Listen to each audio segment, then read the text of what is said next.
உங்கள் பிசியில் USB connect பண்ண அப்புறம் ரைட் ப்ரொடெக்ஷன் எரர் வந்துச்சுன்னா 3 சொல்யூஷன் யூஸ் பண்ணி ட்ரை பண்ணலாம். ஃபர்ஸ்ட் ஒன் பார்த்தீங்கன்னா ரெண்ட் ஆப்பை ஓப்பன் பண்ணிவிட்டு ரெஜ் எடிட் டைப் பண்ணிட்டு ஓகே கிளிக் பண்ணுங்கள். ரெஜிஸ்டர் எடிட்டர் விண்டோ ஓப்பன் ஆகும். இதில் இந்த யூஆர்எல் பேஸ் பண்ணி நீங்கள் கிளிக் பண்ணி போயிட்டு லாஸ்ட் ஸ்டோரேஜ் டிவைஸ் பாலிசிஸ்ன்னு இருக்கும், அதை கிளிக் பண்ணுங்கள்.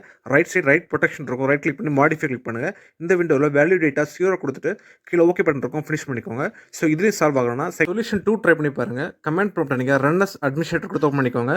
ஸோ இதில் first comment disk part type பண்ணுங்கள், என்டர் பண்ணுங்கள். Second comment list space disk type பண்ணுங்கள், உங்கள் டிஸ்கெல்லாம் வியூ ஆகும். Third comment select space disk space உங்கள் யூஎஸ்பியோட நம்பரை செலக்ட் பண்ணுங்கள், என்டர் பண்ணுங்கள்.